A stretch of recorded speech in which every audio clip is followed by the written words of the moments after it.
Hello, and welcome.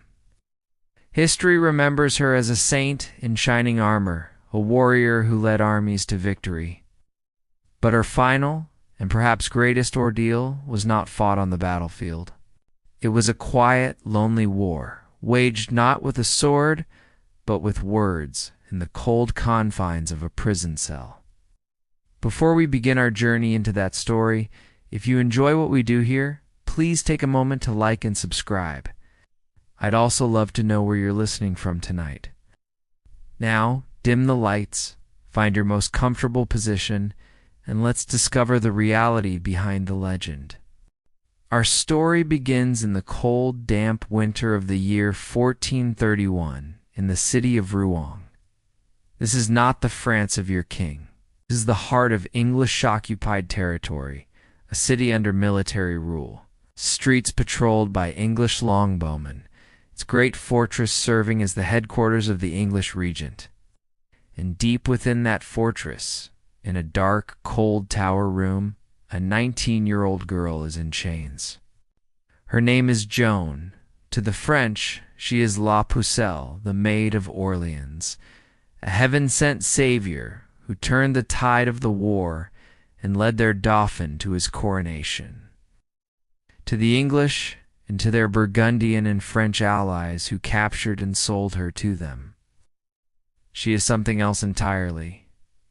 A witch, a heretic, a demonic presence whose unnatural victories can only be the work of the devil. She is not being held as a prisoner of war. A noble prisoner would be held for ransom, treated with a measure of respect. But Joan is a peasant, and she is accused of heresy. Her prison is not a comfortable chamber, but a grim testament to her status as a dangerous and special captive. She is kept in a cage, an iron cage within the stone room, and she is bound to a heavy wooden block by a long chain, shackled at the neck, the wrists, and the ankles. Guards are not nuns or church officials, as would be proper for a female prisoner of the church. They are 5 coarse English soldiers who watch her day and night, their presence a constant, terrifying threat. This is her world now, a world of cold iron, of damp stone, of the smell of unwashed bodies and fear. Her glorious, meteoric rise from the fields of Domremy to the coronation at Reims is over. The cheering crowds are gone. The magnificent banners are gone. Her white armor and her holy sword have been taken from her. All that is left is her simple faith and the voices of her saints, the voices of Saint Catherine, Saint Margaret, and the Archangel Michael, which she believes with an unshakable certainty still speak to her in the silence of her cell. The architect of her coming ordeal is a man named Pierre Cochin, the Bishop of Beauvais.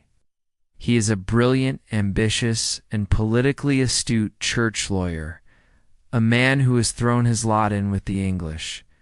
He knows that simply executing Joan as a prisoner of war would be a political mistake, would make her a martyr for the French cause. He must destroy not just her body, but her soul and her story. He must prove, through the magnificent and irrefutable legal machinery of an ecclesiastical trial, that she is not a saint, but a witch, and that the king she crowned is therefore illegitimate, his power derived from a servant of Satan. The trial begins not in a great hall, but here, in the cold intimacy of Joan's own prison cell. Cochin, accompanied by a handful of other high-ranking theologians and a notary to record every word, begins his preliminary interrogation. You are Joan. You are brought from your cage and made to sit on a small stool before these powerful, educated men. They are dressed in the fine robes of scholars and priests, their faces severe, their eyes sharp and intelligent. They see a simple, uneducated peasant girl, and they believe this will be a simple matter. Joan Cochin begins, his voice calm and reasonable, but with an underlying edge of steel. You are in our power. We have come to question you on matters concerning the faith. You will swear an oath on the Holy Gospels to speak the absolute truth to all that we ask you. You look at him, this powerful man who holds your life in his hands. I do not know what you will ask me, you reply, your voice clear and simple. You might ask me things that I am not permitted to tell. I will gladly swear to tell the truth about my life, about my father and mother, but of the revelations I have had from God, I will not speak except in private confession. From the very first exchange, the dynamic is set. They are a wall of intellectual and legalistic power, and you are a simple, immovable object of pure faith. Ow. They are taken aback by your directness, by your refusal to be intimidated. The questions begin, and they are theological traps. Questions that have been debated for centuries by the most learned men in the church, now being posed to an illiterate 19-year-old. Joan, one of the assessors asks, his voice smooth as silk, do you know if you are in a state of God's grace? It is a perfect, deadly question. If you say yes, you are a heretic, for the church teaches that no one can be certain of their own state of grace. If you say no, you are admitting that you are in a state of sin and your entire mission is a lie. You sit in silence for a moment, and then you give the answer that will become legendary. An answer of such simple, profound, and unassailable wisdom that it stuns the learned men before you. If I am not, you say quietly, may God put me there. And if I am, may God so keep me. You have not answered the question. You have transcended it. A murmur of astonishment and frustration goes through your interrogators. They press you on the nature of your saints. When they appear to you, are they naked? One asks, a crude attempt to find some impurity in your visions. Do you think God has not the means to clothe them? You reply, your simple logic cutting through his insinuation. What do they smell like? Another asks. They smell good, you say. How do you know they are saints and not demons in disguise? Cao Chen presses, his voice sharp. I know them by their voices, and by what they tell me, you answer. They tell me to be a good child, to go to church, to do the will of God. A demon would not give such counsel. The preliminary interrogations continue for days. The learned doctors of the university try to trap you in the complex web of their theology, and you answer with the simple, unshakable certainty of your own experience. They are frustrated, angered, and secretly, perhaps a little awed by this strange, unlettered girl who refuses to be broken. Cao Chen realizes that this private, informal process is failing. Your stubborn faith is a match for their quiet threats. He decides that he must change his strategy. He will move the trial to a public setting, to a formal courtroom. He will bring the full, overwhelming weight of the church's authority, the full force of its legal and intellectual machinery, to bear upon you. He believes that in a great hall, surrounded by 50 or more of the most brilliant theologians in France, you, a lonely peasant girl, will surely be crushed. The decision is made. Your trial will no longer be a private inquiry held in the shadows of your prison cell. It will be a grand, public, and formal proceeding. It is a strategic move by Bishop Cao Chen, designed to overwhelm you, to crush your simple, uneducated faith under the full, magnificent, and terrible weight of the church's intellectual and legal authority. On a cold morning in late February, you are led from your tower. It is the first time in weeks that you have left the confines of your small room. You are escorted by a heavy guard of English soldiers through the winding open-air passages of the fortress. The sky above is a pale, watery gray, and the cold, fresh air on your face is a strange and welcome shock. Your destination is a large hall within the castle, the Chapel Royal, but it has been transformed. It is no longer a place of worship, but a courtroom.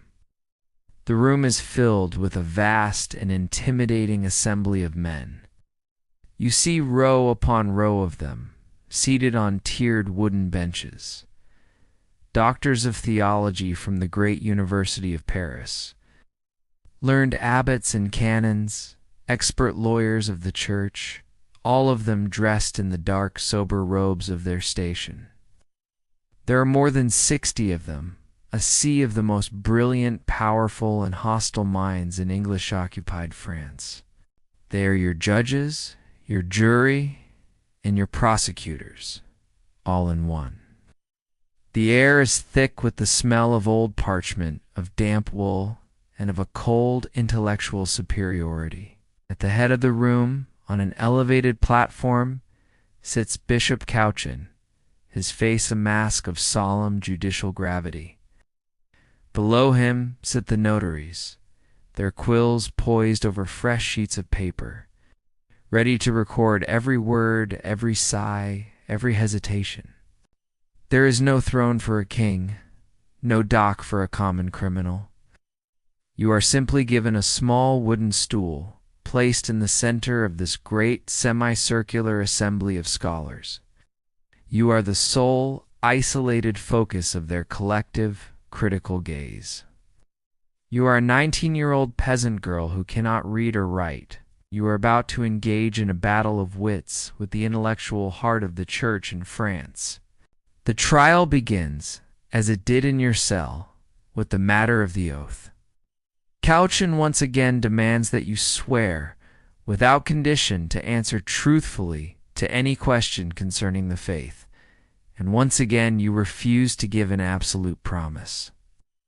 I will willingly tell you the truth of my life, you say, your voice clear and steady, echoing slightly in the great hall. But concerning my revelations from God, I have a duty to my king, and I will not reveal them to any man. A murmur of outrage and impatience ripples through the assembled clerics.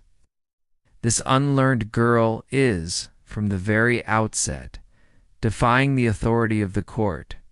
The questioning begins, and it is a relentless, exhausting barrage that will continue for 6 long public sessions.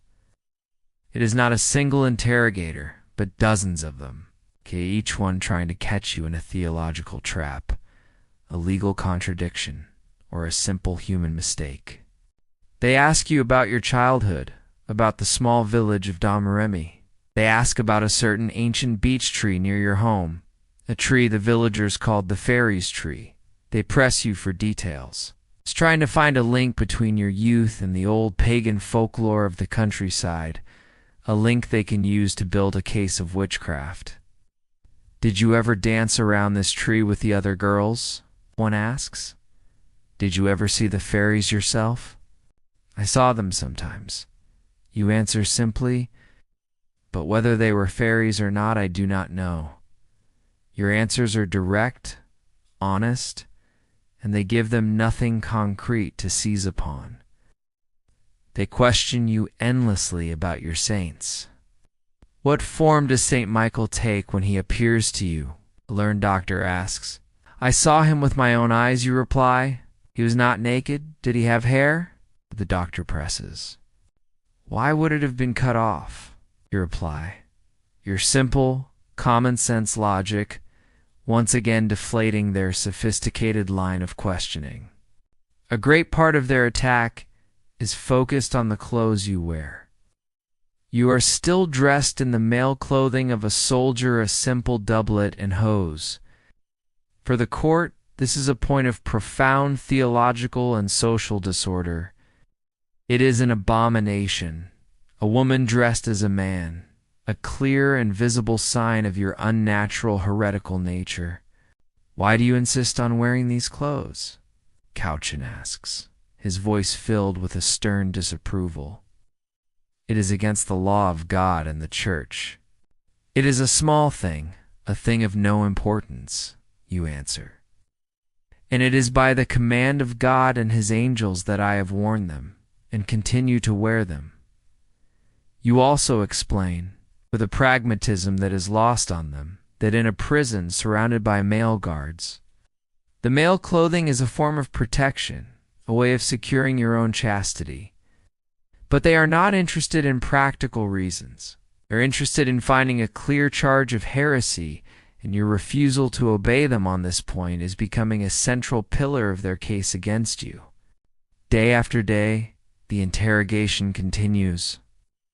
You are brought from your cell to the great hall, and for hours you are subjected to this relentless intellectual assault. You are tired, you're often sick from the poor food and the conditions in your cell, and you are utterly alone. But you are not broken. You answer their questions with a strange and unwavering mixture of peasant common sense, profound faith, and an occasional sharp flash of wit that leaves the learned doctors of theology speechless.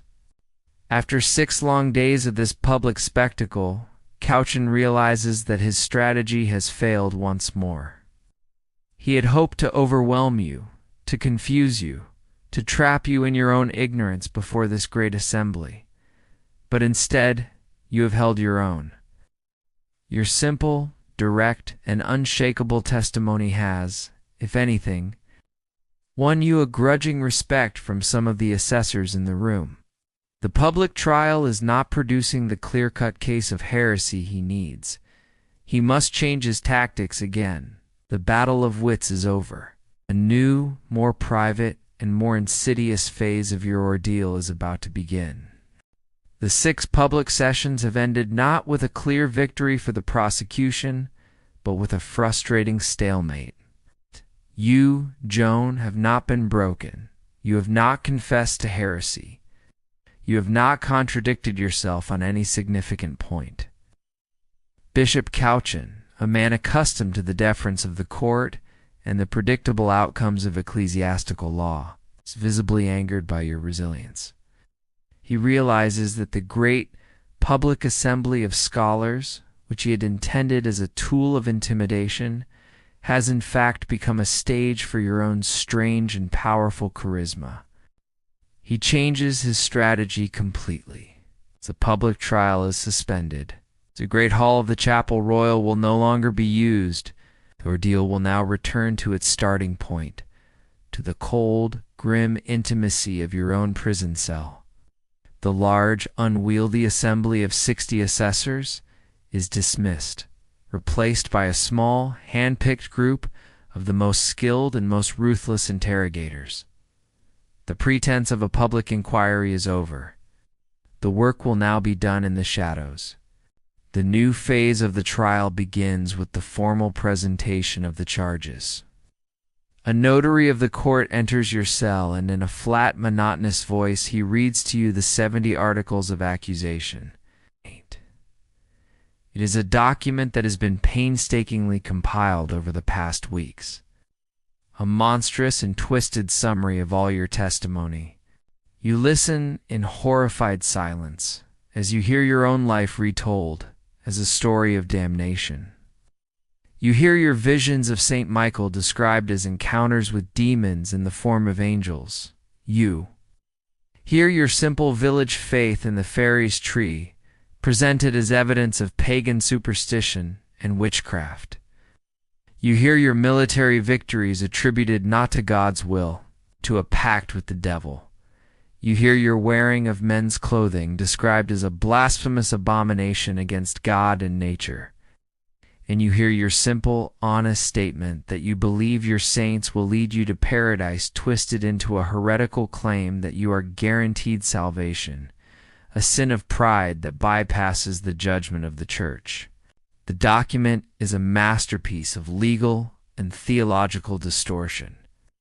Every act of your faith has been reframed as an act of heresy.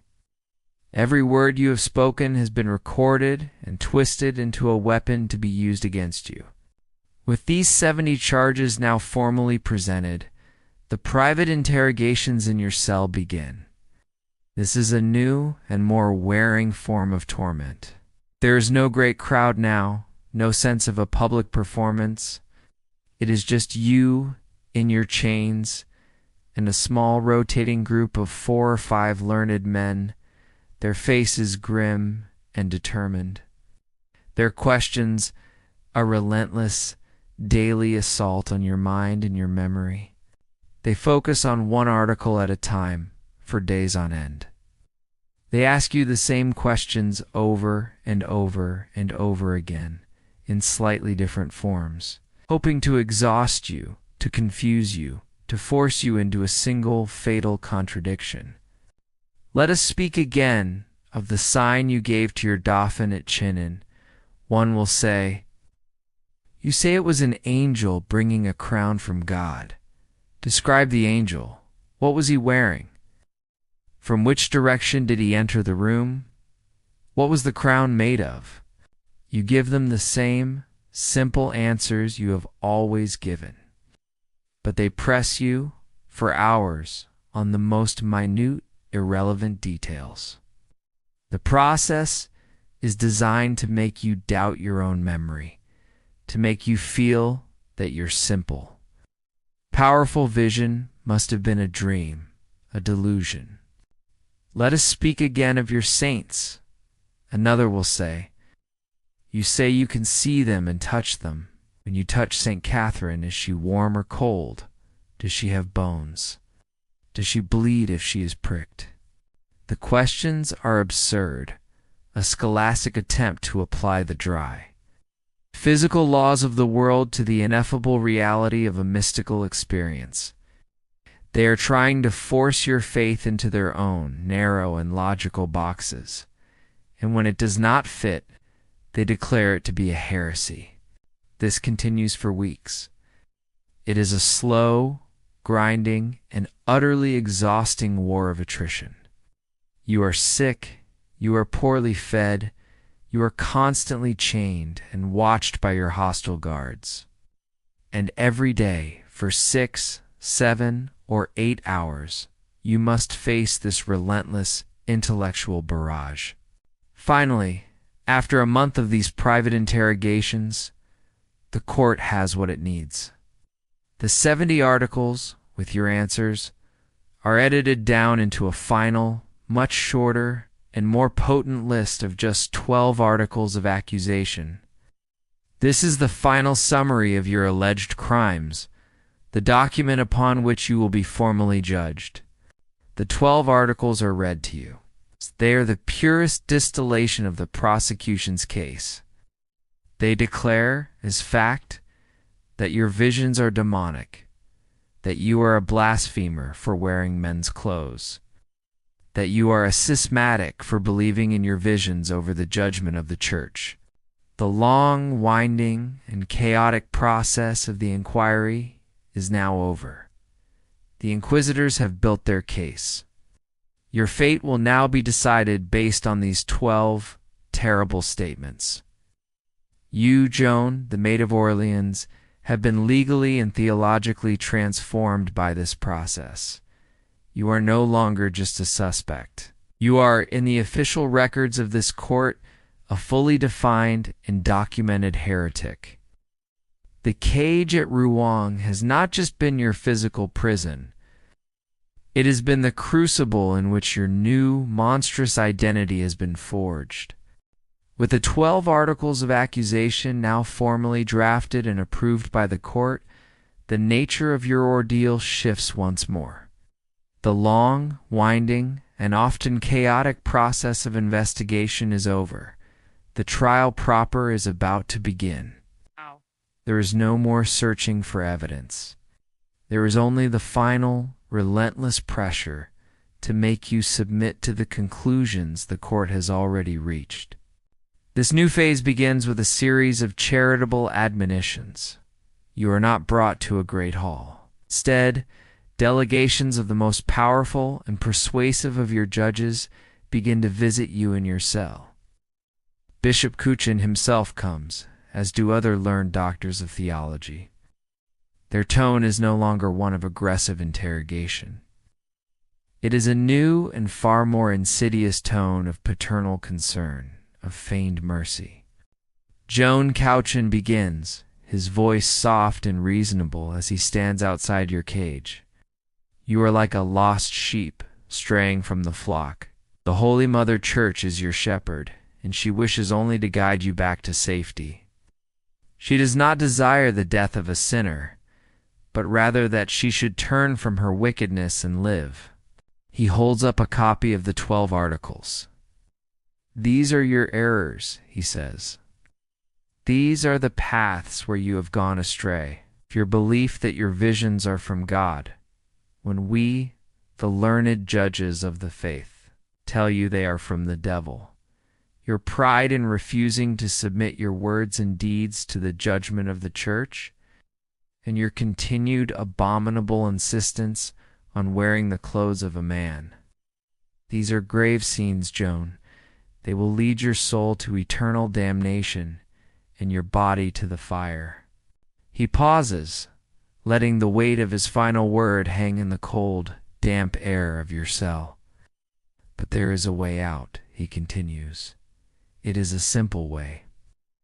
All we ask is that you abandon these errors. Admit that your visions may have deceived you. Put aside your pride and say that you will submit without condition to the judgment of the church militant, that is, to us, your judges here on earth. Do this, and the church, in her infinite mercy, will welcome you back. It is a tempting offer. It is a lifeline, a chance to save yourself from the fire. But you understand the price. Price is to deny your saints. The price is to say that the voices of God that have guided you, that have led you to victory, that have crowned a king, were nothing but the whisperings of demons. The price is to admit that your entire life, your entire mission, has been a lie. You look at the bishop, this powerful, intelligent man who holds your life in his hands, and you give him the only answer your heart will allow. My voices have told me that I will be delivered from this prison, you say. Your faith a simple, unshakable shield. But I do not know the hour. As for submitting to the church, I will submit in all things, as long as you do not command me to do an impossible thing. And what is an impossible thing? Cauchin asks, his patience wearing thin. It is impossible for me to deny what my Lord has commanded me to do and to say, you reply. This is the heart of the great unbridgeable divide. To them, your refusal to submit unconditionally is the very definition of heresy. Or 2. To betray the commands of God for the commands of men, even holy men, is the only heresy that truly matters. Frustrated by your stubbornness, Cauchin plays his final great card. He has had the 12 articles of accusation sent to the highest theological authority in all of Christendom, the great University of Paris, and now the university's verdict has been returned. A notary is sent to your cell to read the judgment aloud.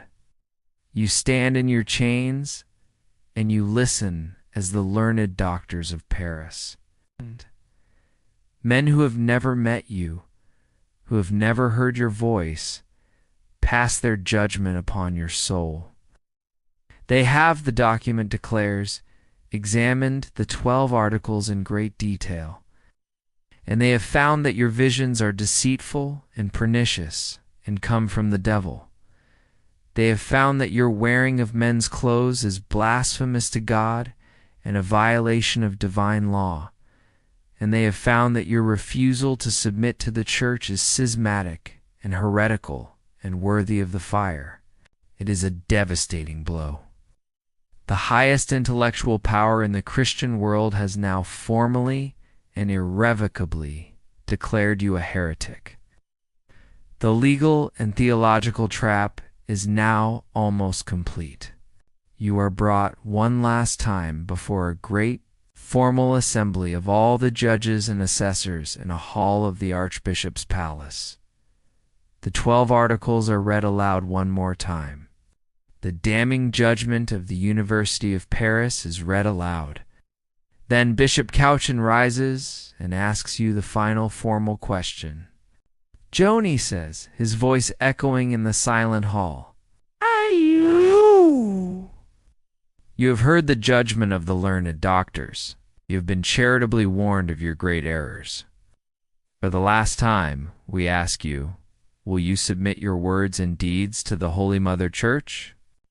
You stand a lone small figure in the center of this great hostile assembly.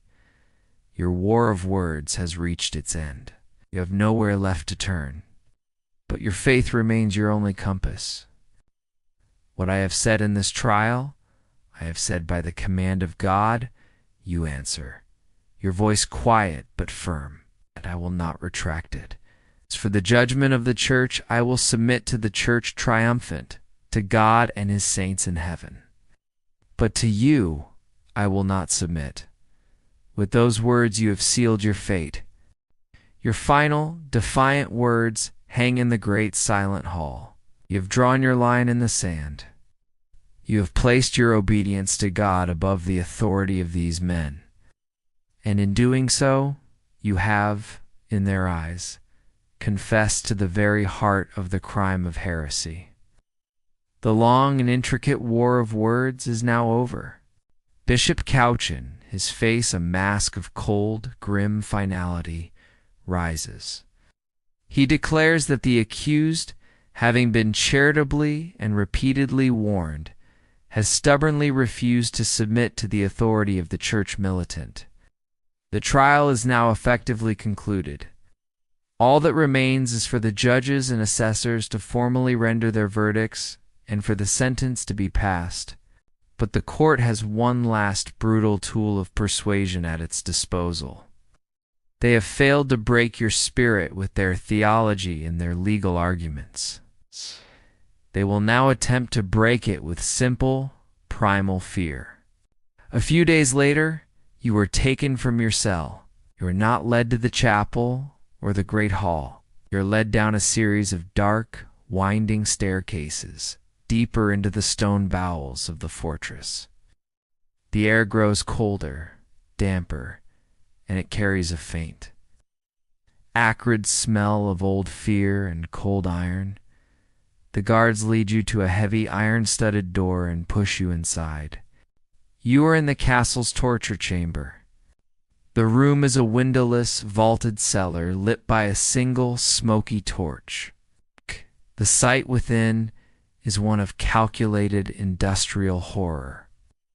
In the center of the room is the rack, a great, heavy wooden frame designed to dislocate a human being's every joint.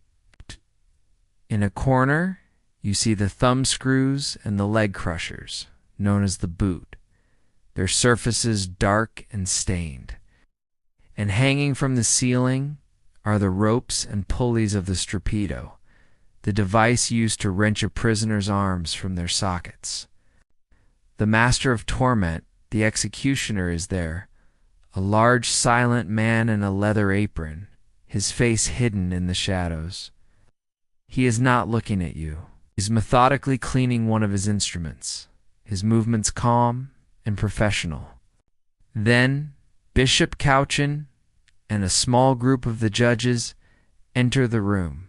They stand before you, their dark robes a stark contrast to the grim functionality of the chamber. Joan Cauchin begins, his voice echoing slightly in the stone space. You have been disobedient and rebellious. You have been found to be a heretic. The law provides a remedy for such stubbornness, a way to help the accused find the truth that is hidden in their heart. He gestures to the rack. This is the path you are choosing, Joan, the path of pain, but it is not too late. You see the instruments before you. Contemplate them. Contemplate the agony your body will endure. We do not wish to use them. We're men of God.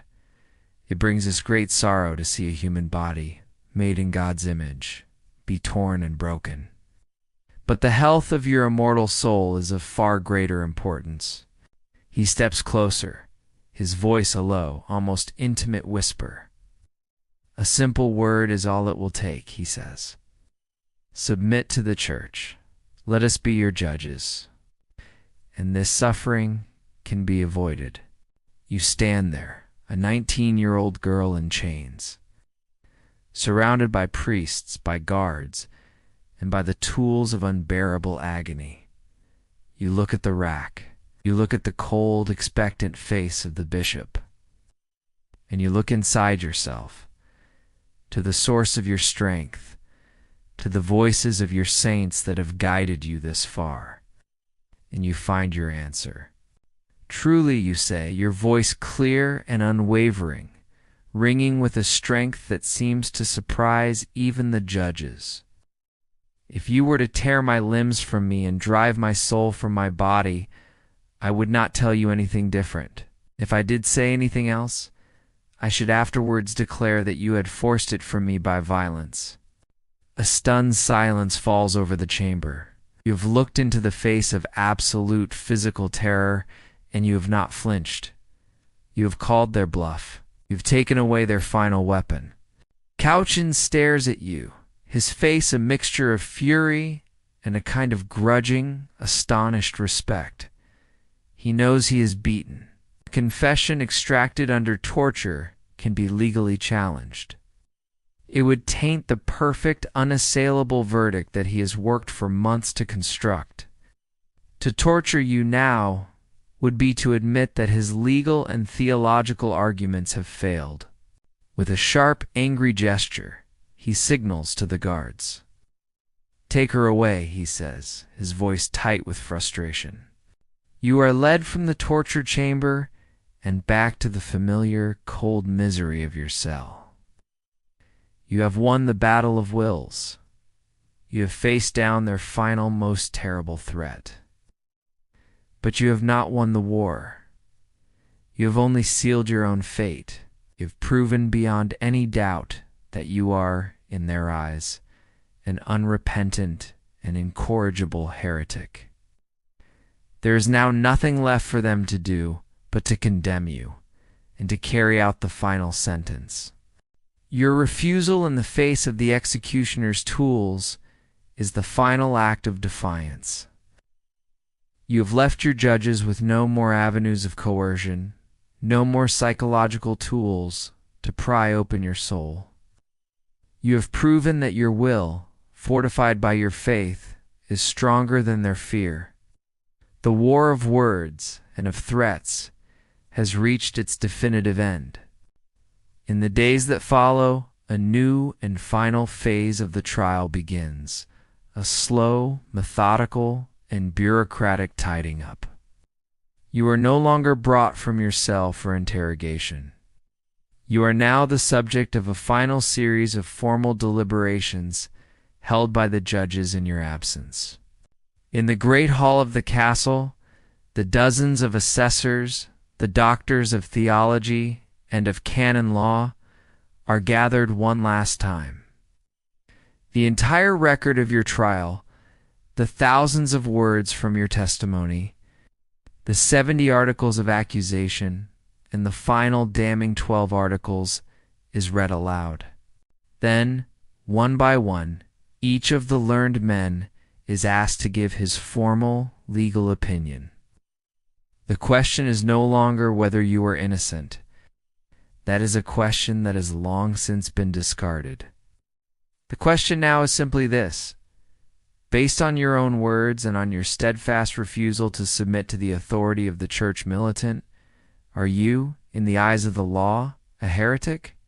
The process is a slow, academic, and foregone conclusion. Man after learned man stands and delivers his opinion, citing canon law, theological precedent, and the judgment of the University of Paris. Their verdicts, though couched in complex legal and religious language, are all the same. The accused, Joan, is a schismatic, an apostate, a liar, a suspect of heresy. With these opinions all gathered and recorded, Bishop Cauchin performs one last formal act. It is called the final charitable admonition. You are brought from your cell not to the great hall, but to a smaller, more intimate chamber. Bishop Couchin is there, along with 2 other senior judges. Their faces are grave and somber. This is the final performance of their role as concerned shepherds, trying to save a lost sheep. Joan Couchin says, his voice heavy with a feigned sadness, "You have heard the articles? You know the judgment of the most learned doctors in Christendom? You have been warned and warned again of the great peril in which you have placed your immortal soul and your mortal body. For the last time, as your judge and as a priest of God, I admonish you, I exhort you, beg you, return to the bosom of the Holy Mother Church, submit to her judgment. It is your only path to salvation." You stand before them, a small chained figure in the center of the room. You are weary beyond all measure. You have been imprisoned for months. You have been subjected to an endless, circular, and exhausting intellectual assault. You have been threatened with a pain beyond imagining. But your core, the simple, unshakable certainty of your faith, remains untouched. As for my words and deeds, you say, your voice quiet and tired, but firm, I submit them all to God who sent me. I have told you that I will not do the impossible. I will not deny what he has shown me. It is your final word on the matter. Couchin looks at you, a long, silent moment of appraisal. He sees that there is nothing more to be said. He has built his perfect legal case. He has performed every necessary step, every admonition, every warning, and you have refused them all. The trial is concluded, he says, his voice now cold and official. We shall now proceed to the sentence. You are taken back to your cell in the tower. And now a new and different kind of silence descends. The daily visits from the priests and the doctors stop. The endless questions cease. You are left alone with only your English guards and the quiet, monotonous routine of your imprisonment. Days pass. A week.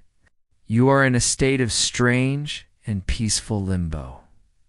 The long, exhausting battle is over. You have fought your war of words and you have not surrendered. You know what is to come? You know that the sentence for an unrepentant heretic is death by fire. But the knowing is in a strange way a relief. The uncertainty, the endless struggle is over. You spend your days in quiet prayer. Your saints, Catherine and Margaret, you believe, visit you more frequently now. Their voices a source of constant comfort and reassurance in the silence of your cell. They tell you to be brave, to not fear the pain of your martyrdom, for it will be brief, and the kingdom of heaven that awaits you is eternal. You have been stripped of your armor, of your sword, of your banner, and of your freedom. But in this final, quiet waiting, you feel that you have won the only victory that truly matters. They have not been able to take your soul. You sit in your cage in the fortress of Rouen, a condemned heretic in the eyes of the world, but in the quiet of your own heart, you are at peace. You are ready for your final judgment, the one that will be delivered not by men in black robes, but by God himself. After a week of profound prayerful silence in your cell, the guards come for you once more. It is the morning of the 24th of May. You know with a calm and settled certainty that this is the day of your sentencing. You are led from your prison tower for the final time out into the cool, bright air of a spring morning. The destination is not a somber indoor courtroom. It is a place of public spectacle. You are taken to the cemetery of the great abbey of St. Woun. A vast crowd has gathered, a sea of the citizens of Rouen, and a great, intimidating mass of English soldiers, all assembled to witness the final act of your long and public trial. In the center of the cemetery, two great wooden platforms have been erected. You are led to one of them. On the other larger platform sits a grand and solemn assembly, Bishop Couchin, in his full magnificent episcopal robes, surrounded by dozens of the abbots, doctors, and lawyers who have been your judges. The scene is a masterpiece of judicial theater, designed to impress, to intimidate, and to overwhelm. And in the corner of the square, placed so that you cannot possibly miss it, is a final, grim piece of stagecraft. The executioner's cart stands empty, and beside it is a wooden stake, surrounded by a neat pile of firewood. It is a silent, powerful, and undeniable statement. This is what happens to heretics who do not submit. You stand on your platform, alone, small figure in your simple dark clothes, and the ceremony begins. A famous and eloquent preacher, a man named Guillaume Erd, begins to deliver the sermon. But it is not a sermon for the crowd. It is directed entirely and furiously at you. For nearly an hour, he unleashes a torrent of theological abuse. He calls you a heretic, a schismatic, a blasphemer. He denounces your king, Charles, as a heretic for having followed the counsel of a witch. He points his finger at you, his voice ringing with a righteous fury. "Ah, France, you have been much abused," he cries.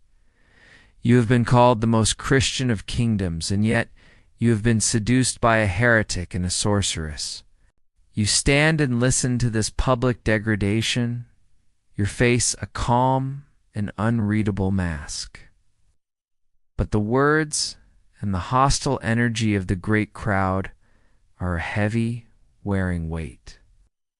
At the climax of his sermon, the preacher turns to you and makes a final, dramatic demand. "Joan," he shouts, "you must now publicly renounce your errors. You must abjure your sins."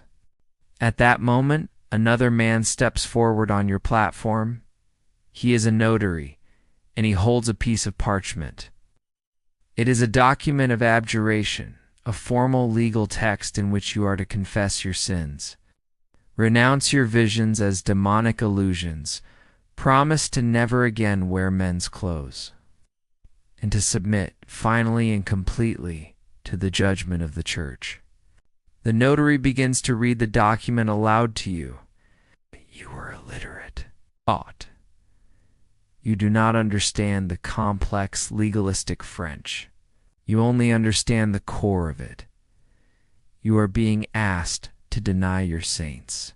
You're being asked to deny the very foundation of your entire life and mission. "I will not," you say, your voice quiet but firm. Couchin from his platform now speaks directly to you, his voice a mixture of feigned patience and barely concealed threat. "Joan, you must sign this document. It is your only chance. If you sign, the church, in her mercy, will save you from the fire.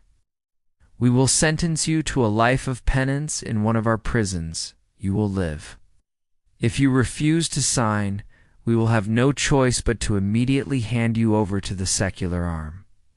He gestures, almost imperceptibly, towards the executioner's cart and the waiting stake. The pressure in this moment is immense, almost unimaginable. You are 19 years old. You've been imprisoned for nearly a year in the harshest of conditions. You have been subjected to months of relentless psychological warfare. You are physically weak, emotionally exhausted, and you are utterly alone, surrounded by a sea of hostile faces. And you are now faced with the immediate, visceral, and terrifying reality of being burned alive. The smell of the wood, the thought of the flames, the promise of an agony beyond all human comprehension. You look to your judges, you look to the crowd, and you look within yourself for the guidance of your saints.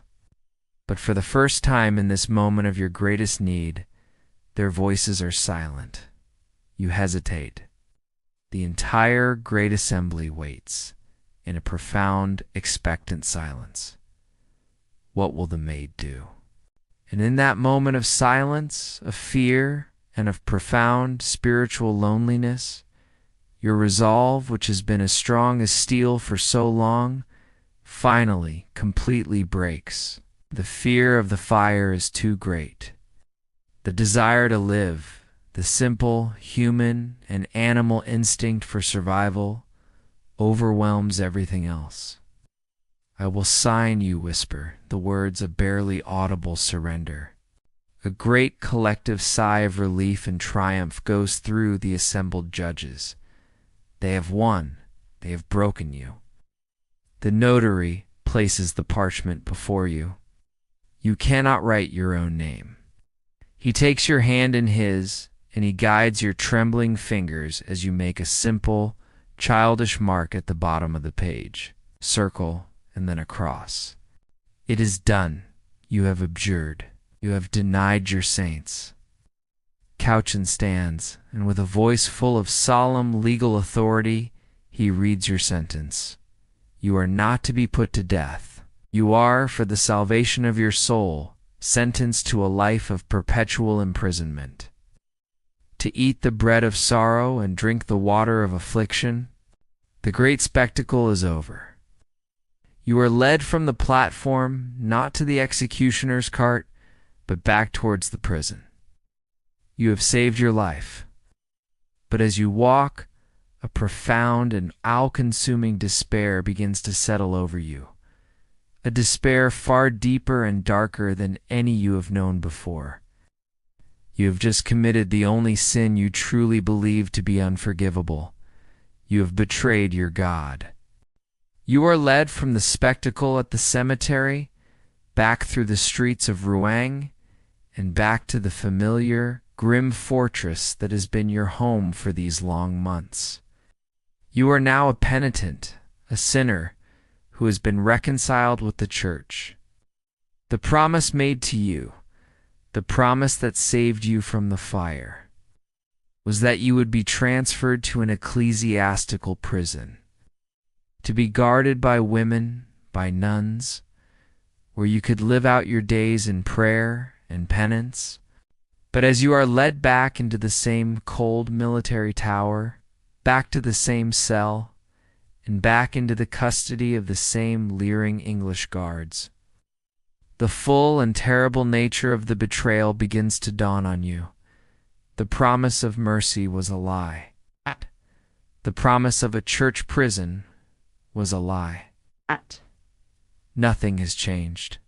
The only change is in you.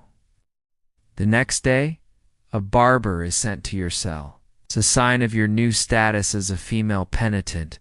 Your head is shaved. The short, boyish hair that has been a symbol of your mission is shorn from you, leaving you feeling exposed, shamed, and stripped of the last vestiges of your old identity. You are given a simple woman's dress to wear, and you are left once more in your cage. The physical prison, however, is now the lesser of your torments. Your true prison is the one that has been built inside your own soul. In the days that follow your abjuration, you are plunged into a state of profound and agonizing despair. The fear of the fire, which had been so powerful, so all-consuming, has now been replaced by an even greater terror, the certainty that you have damned your own soul. In the silence of your cell, the voices of your saints, which had been silent during your moment of weakness, now return. But their voices are no longer a source of comfort. In your own guilt-racked mind, you hear them admonishing you, their words a chorus of disappointment and sorrow. You hear them telling you that you have committed a great and terrible sin by choosing your mortal life over the truth of God who sent you. You weep, not from fear of your captors, but from a deep and inconsolable self-loathing. You have betrayed your saints. You have betrayed your God. you've betrayed yourself. The life you have saved feels like a worthless and cursed thing. Your English guards, seeing your despair and likely acting under orders, increase their torments. They mock you. They taunt you, telling you that your king has abandoned you and that your saints have lied to you. They then, after 3 days of this intense psychological and spiritual agony, the final trap is sprung. The historical accounts of what happened next are confused, but the result is clear. One morning, you are awoken by the guards entering your cell. They take away your woman's dress. In its place, they throw down the familiar bundle of your old male soldier's clothes, and then they leave you. You are faced with an impossible choice. To remain in nothing but your shift would be to leave yourself exposed and vulnerable to the constant, menacing presence of your guards. The male clothing which you have been forced to renounce is the only real protection you have ever had in this place. It is a symbol not of heresy, but of your own safety and your own identity as a soldier. After a long period of internal debate, a debate between the promise you made to your judges and the immediate practical need to protect yourself, you make your choice. You put on the forbidden clothes. The moment you have fastened the last point of your doublet, the trap is sprung with a chilling and theatrical efficiency. A group of men, officials of the court, and notaries who have clearly been waiting nearby for this very moment, burst into your cell. They are here to act as official witnesses. They see you, standing in your chains, once again dressed as a man. "Speak to no one of this," one of the notaries says to the others, his voice full of a grim, legalistic triumph. They immediately send for the judges. Bishop Couchin arrives a short time later. He enters your cell, and he sees you. He does not need to speak. You can see the look in his eyes. It is a look of cold, final victory. He has what he has wanted all along. You look back at him, and in that moment, all your fear, all your despair, is burned away by a new and powerful emotion, a pure, cold, and righteous anger. You finally understand the full depth of their cynicism, their cruelty. You understand that there was never any intention of mercy, never any hope of a life of penance. The abjuration was not a lifeline. It was a snare, a legalistic trick to turn you from a simple heretic, whom they had struggled to condemn, into a relapsed heretic, a sinner who has returned to their vomit, a creature for whom the church has no other remedy but the fire. I wore it because it is more proper for me to wear it, being among men, you tell him, your voice no longer that of a frightened girl, but of a condemned soldier. I did not abjure my voices or my visions. I did not understand what was in the document. By trying to save your life from the fire, you have only succeeded in giving your enemies the perfect, unassailable, and legal justification they needed to send you there.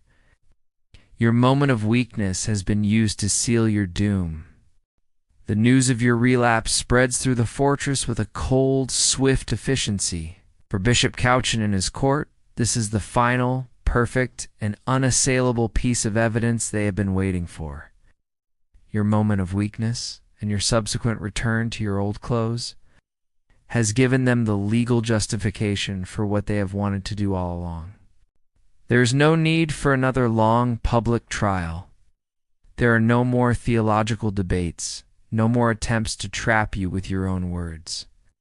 The process now is a grim and rapid legal formality. The very next day, you are brought from your cell to a formal chamber in the Archbishop's palace. The great assembly of 60 assessors is gone. It is a smaller, more somber, and more official gathering of the chief judges of the trial. The notaries who witnessed you in your male clothes are called, and they give their formal, damning testimony. You are then asked to speak, but you are no longer the frightened, confused girl from the cemetery. The fear of the fire, which so briefly overwhelmed you, has been burned away, replaced by a new, serene, and absolute certainty. You have seen the depths of their cynicism, the emptiness of their promises of mercy. You have betrayed your saints, and in your heart you feel that you have nothing left to lose. And in having nothing left to lose, you find a new and final kind of freedom. You speak, your voice clear and calm. You formally and publicly retract your abjuration. Tell the judges that everything you signed in the cemetery of St. Win was a lie. A falsehood spoken only out of a mortal fear of the fire. What I said, you tell them. I said out of fear, and I did not mean it. My voices have come to me since, and they have told me of the great pity of the treason I had consented to. All that I have done by the will of God, and I will not deny it again. It is a full and complete confession of being a relapsed heretic. You have just, in the eyes of your judges, condemned yourself to death out of your own mouth. The assessors are consulted one final time. Your verdict is a formality, a unanimous and foregone conclusion. Joan, the so-called maid, is a relapsed heretic, and she must be cut off from the body of the church, like a diseased limb. Bishop Cauchin comes to your cell one last time, not to interrogate you, but to deliver the final sentence in a formal reading. He reads the long, legalistic document, his voice a flat, emotionless drone. At the end, he informs you that the next morning you will be taken to the old market square of Rouen, where you will be handed over to the secular authorities for the execution of your sentence. You are to be burned at the stake. The news, which would have filled you with an all-consuming terror only a week ago, is now met with a strange and profound peace. The long, exhausting war is finally over. The verdict has been rendered. The sentence is clear. There is no more uncertainty, no more hope, and therefore no more fear. You have only one last request. You ask to make a final confession and to receive Holy Communion. It is a request that throws your jailers into a state of theological confusion. To give the holy sacraments to a declared unrepentant heretic is against all the laws of the Church. But to deny a seemingly penitent Christian their final communion is an act of almost unthinkable cruelty. After a brief, hurried consultation, Bishop Cauchin, in a final, ambiguous act that is perhaps a flicker of mercy, perhaps a final attempt to save his own soul from the consequences of this day, grants your request. A priest, a young friar named Martin Ledvenu, is sent to your cell. He is a kind, gentle man, his eyes full of a deep and genuine pity. In the quiet of your cell you kneel, and for the first time in months you are treated not as a witch, not as a prisoner, not as a legal problem, but as a simple human soul. You make your final confession. You receive the absolution. And then the priest brings you the Eucharist, the body of Christ, the ultimate symbol of the faith for which you are about to die. As you receive the sacrament, a profound and deeply peaceful calm settles over you. The long, terrible schism in your soul, the war between your fear and your faith, is finally healed. You have faced your moment of weakness. You have repented for it, and you have been reconciled. Not with the corrupt and political church of men who have condemned you, but with the eternal and merciful church of God, in whom you have never lost faith. You are now ready. The long night of your ordeal is almost over. All that is left is the final purifying fire of the dawn. The night passes in a state of profound and prayerful calm. Fear, the anger, the despair, the great stormy emotions that have warred within your soul for these long months have finally exhausted themselves, leaving behind a deep and quiet peace. You have been reconciled with your God. You have made your final confession. You are ready. You are woken in the pre-dawn darkness, not by the usual rough shaking of your guards, but by the gentle voice of the friar, Martin Ladvenu, the priest who heard your confession. Now, he has come to stay with you, a quiet, compassionate presence in your final hours. The formal procedures of your final day begin. You are not given the yellow San Benito of a simple heretic. As a relapsed heretic, your status is different, your crime deemed more severe. Instead, you are given a long, simple, shapeless shift to wear a garment, of course. Gray cloth that has been treated with sulfur. It is the dress of the damned, and you are given a hat. It is a tall, pointed mitre, made of paper, and on it, in large, clear letters, are written the words that now define you in the eyes of the Church of Men: heretic, relapsed, apostate, idolater. At around 9 o'clock in the morning, the heavy door of your cell is unbolted for the last time. A group of English soldiers, their faces grim and impassive, enter. The secular arm has come to claim you. The priest, Ladvenu, is permitted to accompany you. A small, final mercy. You are led from your prison tower out into the bright morning air of the castle courtyard.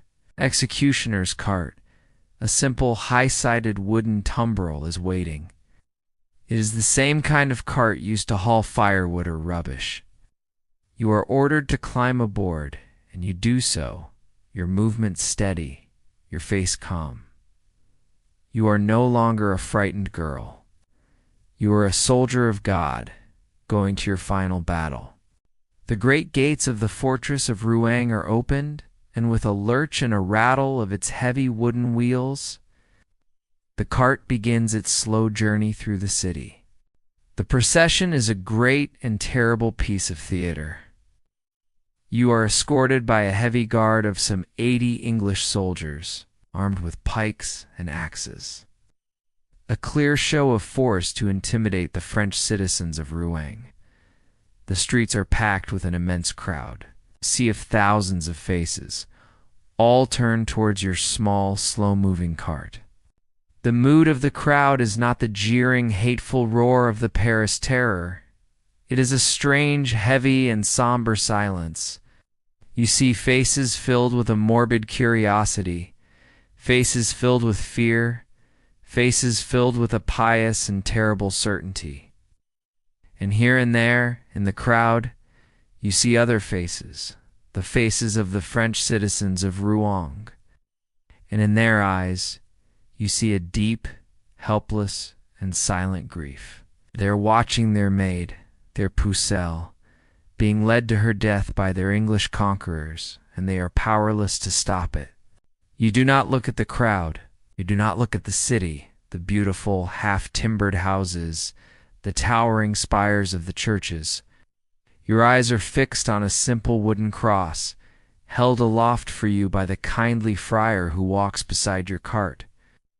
You spend the entire journey in quiet, focused prayer, your lips moving silently.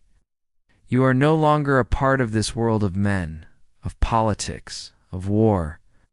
You are in a conversation with your saints, with your God. The journey is agonizingly slow. The cart rattles and jolts over the rough cobblestones, winding its way through the narrow, crowded streets. Finally, it emerges into a great, open, and irregularly shaped square. This is the view marsh, the old market square of Rouen. The square is so densely packed with people that it seems as though the entire city is present. In the center, 3 great platforms have been erected. One, draped in fine cloth, is for the high-ranking ecclesiastical judges like Bishop Cauchin and the secular English lords. Another is for the other church officials and assessors. And the third, the central and tallest of the 3, is a great grim scaffold built of rough plaster and stone, and upon it stands a single thick wooden stake, its top sharpened to a point. It is surrounded, at its base, by a neat high pile of firewood. The cart rumbles to a halt at the foot of this platform. Your long, slow journey is over. The priest helps you to descend. You look up at the pyre, at the place where your earthly life is to end.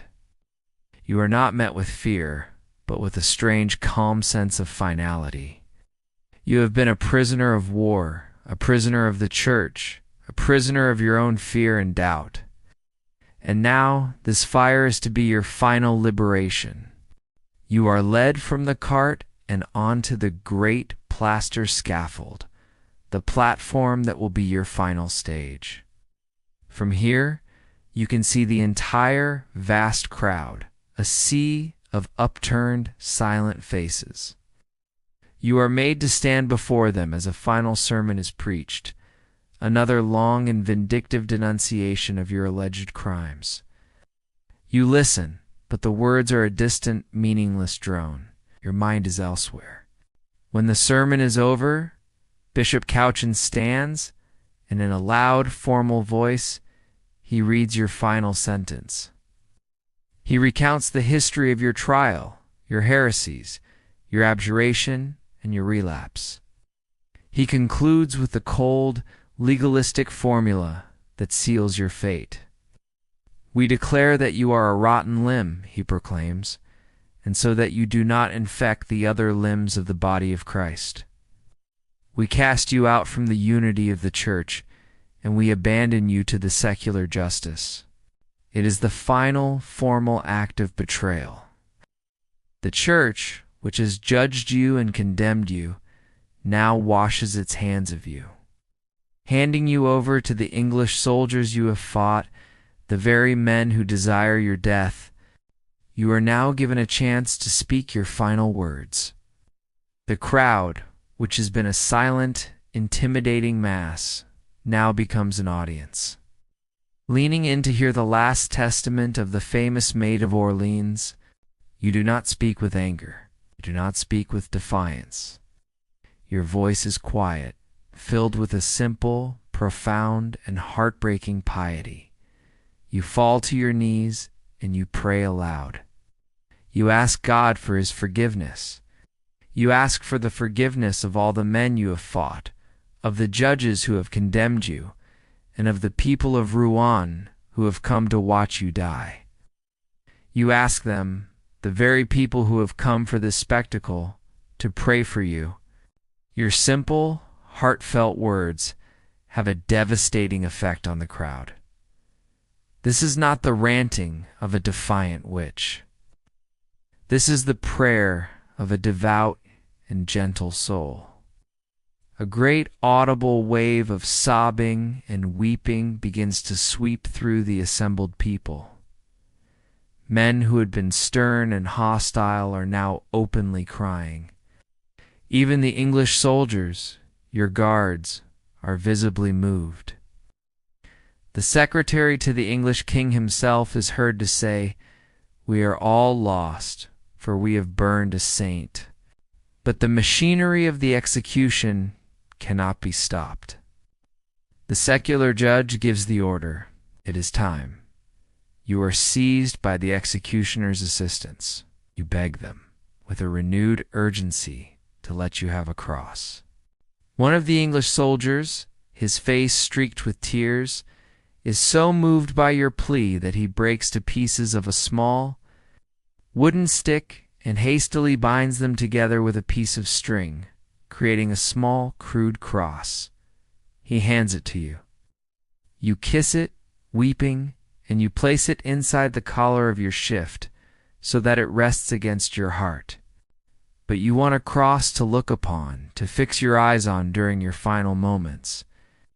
The kindly friar, Martin Ladvenu, hearing this, sends an attendant running to the nearby church. He returns with a great golden altar cross, and he stands at the edge of the scaffold, holding it high so that it is the last thing you will see. You are now led to the tall wooden stake that rises from the center of the pyre. You are bound to it with a heavy iron chain. The executioner arranges the firewood around your feet. The paper mitre, with its terrible words, is on your head. You are ready. The executioner, his face hidden by a hood, descends from the platform, and with a long lit torch, he sets the fire. The kindling at the base of the pyre catches first, with a dry, crackling sound. A thin, gray smoke begins to rise, curling around your feet. At first, a distant, gentle warmth. You do not look at the flames. You do not look at the crowd. Your eyes are fixed on the golden crucifix, held high for you by the priest. The smoke grows thicker, becoming a choking, acrid cloud that makes your eyes water and your lungs burn. The flames begin to lick at the higher bundles of wood, and the heat intensifies, becoming a scorching physical presence. Through the smoke, you begin to pray, your voice a loud, clear cry that carries across the now silent square. You call upon your saints, upon Catherine and Margaret, and upon Michael the Archangel. You reaffirm your faith that it was they who guided you, that your mission was from God, and that you have not been deceived. And then, as the flames finally reach you, as the terrible, unimaginable pain begins, you cry out a single, final word. It is a name, Jesus. You cry, your voice a thing of pure, unadulterated faith. The crowd hears you cry the holy name again and again. Jesus, Jesus, Jesus. Your head slumps forward. Your voice is silenced. The flames roar upwards, consuming the wooden stake, consuming the small human figure bound to it. The ordeal of the Maid of Orleans is over. The saint and the heretic is dead. A profound, stunned, and fearful silence settles over the old market square of Rouen. The great, roaring fire has done its work. The crowd which had gathered for a spectacle of justice has instead witnessed a scene of such profound and simple faith that many are left deeply shaken. They begin to disperse, not with the triumphant jeers of a mob, but in a quiet, somber stream. Many of the French citizens weeping openly, many of the English soldiers murmuring that a great sin has been committed this day. But the work of your executioners is not yet complete. The English commanders, led by the Earl of Warwick, are terrified of the power of your memory. They fear that the common people will gather up your remains, your ashes, and venerate them as the holy relics of a martyr. They are determined to erase you from the very earth, to leave behind not a single physical trace of your existence. They give a final grim order to the executioner. He and his assistants stoke the fire, making it burn even hotter, until all that is left of your body is a small pile of gray ash and a few charred fragments of bone. Then, as the historical chronicles will later attest, they make a strange and unsettling discovery. Your heart, unburned, is found intact amongst the embers. Horrified by this seeming miracle, and even more determined to prevent any relic from surviving, the executioner is ordered to gather everything, the ashes, the bones, and the unburned heart. This final sad collection of your mortal remains is placed in a heavy sack. The executioner carries it to a nearby bridge, and there he casts it into the cold gray, fast-flowing waters of the river Seine. The river accepts your ashes, and they are carried downstream, out towards the great sea, scattered and dispersed forever. Your physical presence has been utterly and completely annihilated. For years, it seems as though Bishop Cauchin and the English have succeeded. Your King Charles VII, the man you had crowned, makes no move to defend your name or to challenge the verdict. He is engaged in the long, slow political work of winning a war, and the memory of his strange, controversial, and now officially condemned prophetess is an inconvenience. For a generation, your official story is the one written by your enemies. You were a heretic, a witch, a fraud, but a story as powerful as yours does not die so easily. The war you turned in France's favor continues on its new course. 25 years after your death, the war is over. The English have been driven from Normandy, from Paris, from all of France, save for the small port of Calais. Rouen is a French city once more. King Charles VII now sits, secure and victorious, on the throne you won for him. And now, the verdict of your trial is a stain upon his own legitimacy, a constant reminder that his crown was given to him by a condemned heretic. A new process begins. Your mother, Isabel, now an old woman, petitions the Pope to re-examine the case of her daughter. The king, seeing a political advantage, supports the cause. A new trial is opened, the nullification trial, or the rehabilitation trial. The great, slow, powerful machinery of the Church, which was once used to destroy you, is now put to work to restore you. One by one, the old surviving witnesses are called to testify. The friar, Martin Ledvenu, who gave you your last communion, is now a man of middle age. He testifies to your piety, to your Christian end. The clerk of the court, the very man who recorded your condemnation, now testifies to the political pressure, the death threats, and the legal corruption that pervaded the entire trial. Your old comrades. Now old men tell the stories of your courage, your kindness, your simple faith. The evidence is overwhelming. On the 7th of July, in the year 1456, in the great hall of the Archbishop's palace in Rouen, the final verdict of this new trial is read. Your original condemnation, it declares, was the product of corruption, cozenage, calumny, fraud, and malice. It is declared null and void, of no effect, and of no value. You are officially declared to have been innocent. You are declared a martyr. The story has come full circle. The heretic has become a saint in all but name.